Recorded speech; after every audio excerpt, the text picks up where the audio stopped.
बच्चों, आज हम लेकर आए हैं क्लास 4th की इंग्लिश ग्रामर, जिसका नाम है अब्स्ट्रैक्ट एंड कलेक्टिव नाउन। ठीक है, उस चैप्टर को हम पढ़ा रहे हैं जिसमें फर्स्ट टॉपिक है abstract noun, purpose and use. अब अब्स्ट्रैक्ट नाउन के बारे में पढ़ेंगे। We use abstract noun to name things that we can not see, smell, hear, touch or taste. Abstract noun can be an idea, an experience, a quality, or a feeling that cannot be seen or touched but can be felt. Abstract noun do not have plural forms. अब इसमें ये बताया गया है कि abstract noun जो है होता तो है बट वह हमें दिखाई नहीं देता, हम उसको सूंघ नहीं सकते, ना हम उसको सुन सकते हैं उसकी आवाज़, ना हम उसको टच कर सकते हैं। ठीक है, तो ऐसी कोई भी चीज़ जिसको हम छू नहीं सकते हैं, देख नहीं सकते हैं, टच नहीं कर सकते हैं, वो अब्स्ट्रैक्ट नाउन कहलाती है। लेकिन उसको हम कैसे, हमें पता चलेगा कि वो चीज़ है, हमें फील करना है, हमारी फीलिंग बता सकती हैं हम। क्वालिटी हमारे अंदर इतनी अच्छी होनी चाहिए, जैसे कि हम किसी भी व्यक्ति के प्रति दयालु हैं तो वो हमारे व्यवहार से दिखता है, हमारी क्वालिटी है वो। ठीक है, हमारा कोई भी चीज़ में काम करने का एक एक्सपीरियंस होना चाहिए, किसी भी काम को करने का एक्सपीरियंस होना चाहिए। जैसे कि कोई डॉक्टर है और वो किसी बच्चे का इलाज कर रहा है, क्योंकि उसके पास एक्सपीरियंस है, तभी वो, उसके पेरेंट्स जो हैं उस बच्चे के, वो इस विश्वास पे उस बच्चे को उस डॉक्टर के पास दिखाएंगे भाई कि इनके पास एक्सपीरियंस है, इसलिए मेरा बच्चा ठीक हो जाएगा, इसको कोई दिक्कत नहीं होगी। एंड आइडिया, किसी भी चीज़ को आइडिया से हम काम कर सकते हैं, वह हमारा जो है अब्स्ट्रैक्ट नाउन कहलाएगा। ठीक है, Here is a list of some abstract noun. यहाँ पर इन्होंने fill in the missing letters to find some common abstract nouns. जो हमारे common abstract noun हैं उसकी एक लिस्ट दी गई है यहाँ पर, जिसके बारे में बताया है। इसके अंदर कुछ लेटर हमें फिल करने हैं, जिसके बाद हमारा एक कोई भी abstract noun बन के, common abstract noun बन के तैयार हो जाता है। ठीक है, तो अभी हम इसको कंप्लीट करने के लिए कुछ एक या दो वाक्य कंप्लीट करके बताते हैं। ठीक है, फ्रीडम, देखिए यहाँ पर लिखा है FR-D-M, तो इसका है फ्रीडम, FREEDOM, फ्रीडम। ठीक है, यहाँ हमने कुछ जो हमारे लेटर्स थे उनको हमने फिल किया, अंदर फिल करके बताया है, मतलब लिखा नहीं है, लेकिन आप लिख सकते हैं पेन पेंसिल उठाकर। ठीक है, तो फ्रीडम क्या होता है? स्वतंत्रता। हमें किसी भी चीज़ को करने के लिए एक स्वतंत्रता होनी चाहिए, एक फ्रीडम होनी चाहिए। तो फ्रीडम क्या है? कॉमन एब्स्ट्रैक्ट नाउन है। ठीक है, एंड नेक्स्ट है P-N। अब ये क्या है? पेन, PAIN,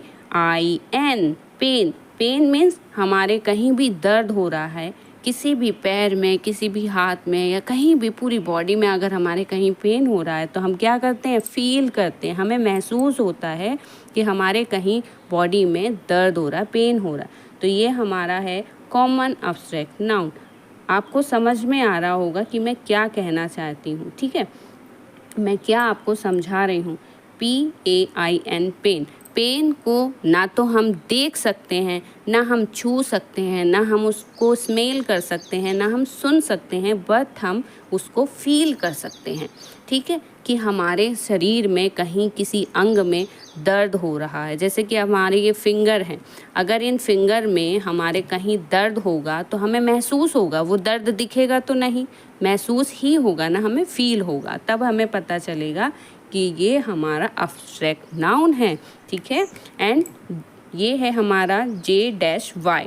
अब यहाँ पे क्या होगा? Joy, JOY, Joy. अब अगर हम खुश हैं, मस्ती कर रहे हैं, अच्छे से हैं, तो वो हमें क्या होगा? फील होगा। अगर हम अंदर से फीलिंग हमारी अच्छी आ रही है और हम कुछ अच्छा कर रहे हैं, खुश हो रहे हैं, अपने लिए जॉयफुल हैं, तो हमें फील होता है। वो कोई बताता नहीं है, वो हमें फील होता है, ना उसको हम देख सकते हैं, ना सुन सकते हैं। तो ये सब चीज़ें जो हैं एब्स्ट्रैक्ट नाउन्स में आती हैं। तो यहाँ पर ये जो एक्सरसाइज दी है ये आप खुद से इसको जो फिल करेंगे और उसके बाद इसको ये सभी जो हैं जो वर्ड्स हैं ये सब बन जाएंगे कॉमन एब्स्ट्रैक्ट नाउन। ठीक है, अब नेक्स्ट टॉपिक की तरफ चलते हैं।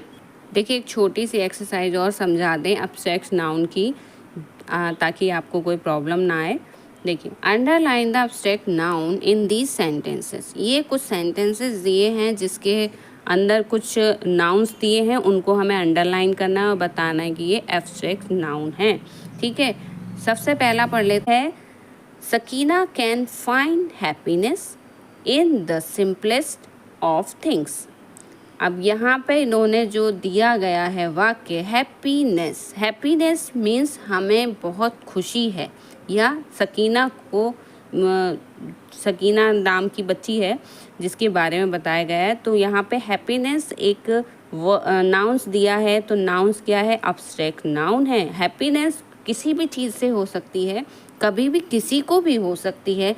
और जैसे कि हम छोटे बच्चों को मॉल लेकर जाएं या मार्केट लेकर जाएं तो उनको इतनी खुशी होती है, इतना हैप्पी रहते हैं वो, क्यों? क्योंकि उनको एक अंदर से फील होता है कि हमें ना ये चीज़ मिल जाएगी, आज हमारे पेरेंट्स हमें टॉय दिला देंगे, तो वो उस चीज़ को लेके बहुत ज़्यादा हैप्पी हो जाते हैं।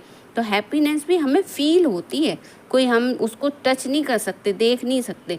ठीक है, ऐसे ही यहाँ पे बताया गया है Sujoy has good knowledge of geography. अब सुजॉय जो है उसकी बहुत अच्छी नॉलेज है जोग्राफ़ी एक सब्जेक्ट है जिसमें उसको बहुत अच्छे से पूरा सब्जेक्ट पता है कि मुझे कैसे क्या कहाँ पढ़ना है, क्या पढ़ाना है। तो वो क्यों है? क्योंकि उसके पास नॉलेज है, ज्ञान है, उसने उस सब्जेक्ट को बहुत अच्छे से पढ़ा है।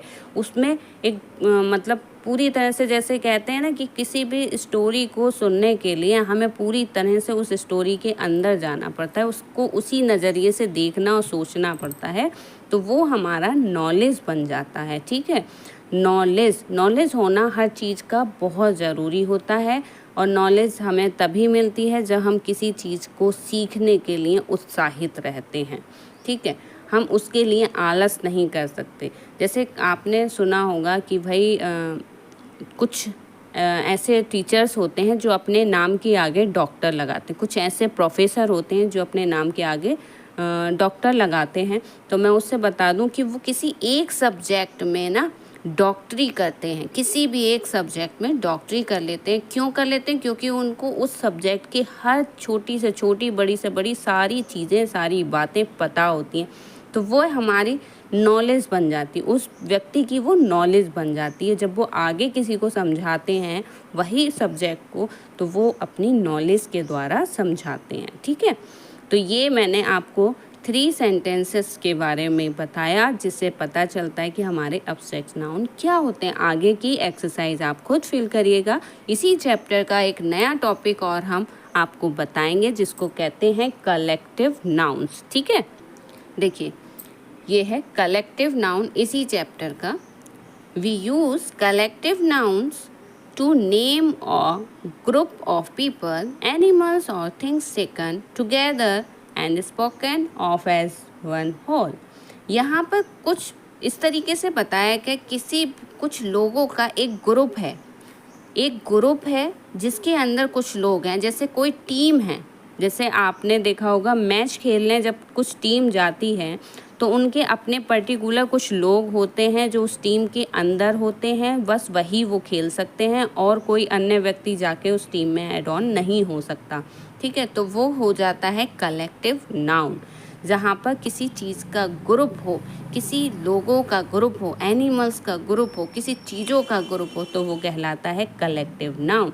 तो मैं इसके बारे में छोटी सी एक आपको डेफिनेशन बताना चाहूँगी।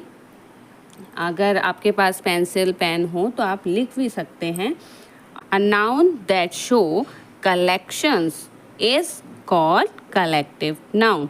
जहाँ पर हमें दिख रहा है कि बहुत सारी चीज़ों का कलेक्शन किया गया है, बहुत सारे लोगों का कलेक्शन है, एक ही जगह दिख रहा है, तो वो कहलाएगा कलेक्टिव नाउन। ठीक है, आई होप आप समझ गए होंगे कि मैं क्या कहना चाहती हूँ। तो जैसे कि देखो इन्होंने यहाँ पे कुछ वाक्य इस तरह से दिए हैं, अ क्राउड ऑफ पीपल। किसका क्राउड है? लोगों का क्राउड है। पीपल मीन्स लोगों का क्या है? क्राउड है। क्राउड मीन्स क्या होता है? जैसे कि हमारे आसपास बहुत सारे लोग हैं तो हम उसको कहते हैं क्राउड। भीड़ भाड़ वाला एरिया जहाँ पे बहुत सारे लोग हैं। मार्केट जाओगे आप तो वहाँ कोई एक आध व्यक्ति नहीं मिलेगा, वहाँ पे हर तरह के लोग होंगे और अलग अलग तरह